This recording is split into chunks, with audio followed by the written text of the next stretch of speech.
Assalamualaikum warahmatullahi wabarakatuh. Perkenalkan, nama saya Rizka Alfiantulandari.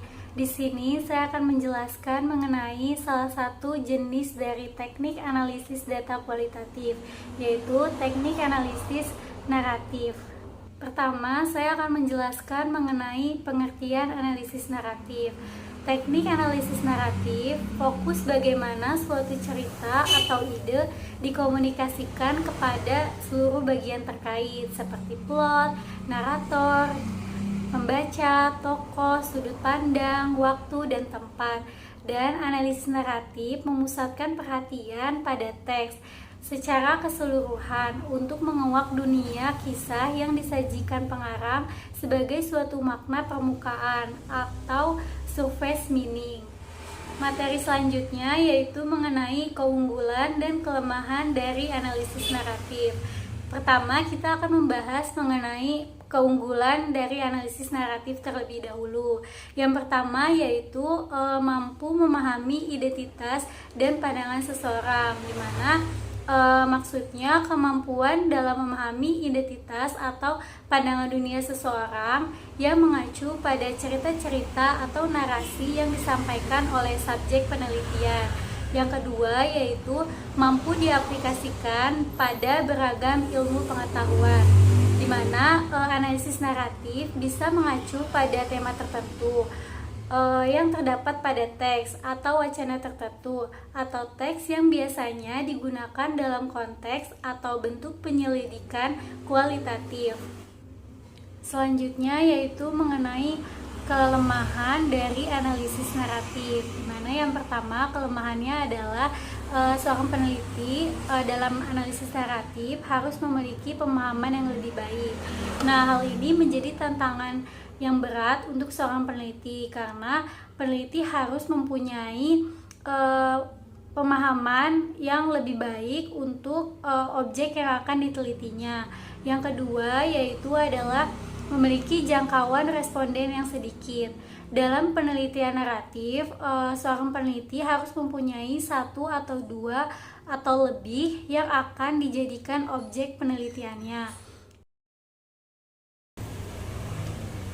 Materi selanjutnya, saya akan menjelaskan tentang tahapan dalam analisis naratif, yaitu ada 7 langkah yang biasa digunakan dalam studi naratif.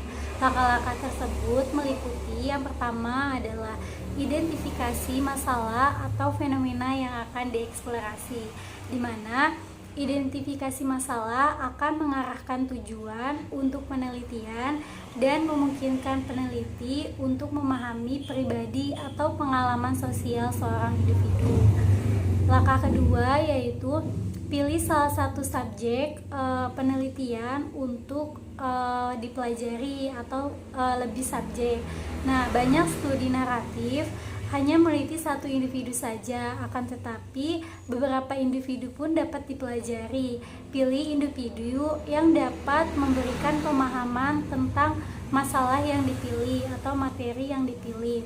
Pilih dengan hati-hati orang berdasarkan pengalaman mereka. Langkah ketiga yaitu kumpulkan cerita dari subjek penelitian yang dipilih, di mana selain subjek penelitian secara lisan, berbagai cerita mereka melalui wawancara ataupun percakapan, teks lapangan juga bisa memberikan informasi tentang mereka. Contohnya seperti entry jurnal atau buku harian, surat yang dikirim oleh individu, foto, kotak memori, dan sebagainya. Yang keempat yaitu langkahnya adalah menceritakan kembali kisah individu, di mana langkah ini melibatkan pemeriksaan data mentah, mengidentifikasi unsur-unsur kunci, mengatur dan mengurutkan kunci-kunci tersebut, dan kemudian seorang peneliti menceritakan kembali kisah yang menggambarkan pengalaman individu tersebut.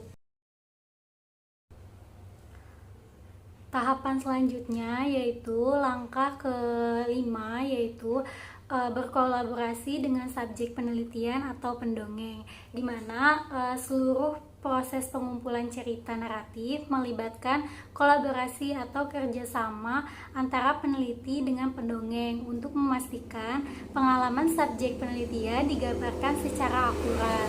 Langkah keenam yaitu tulis cerita tentang pengalaman subjek.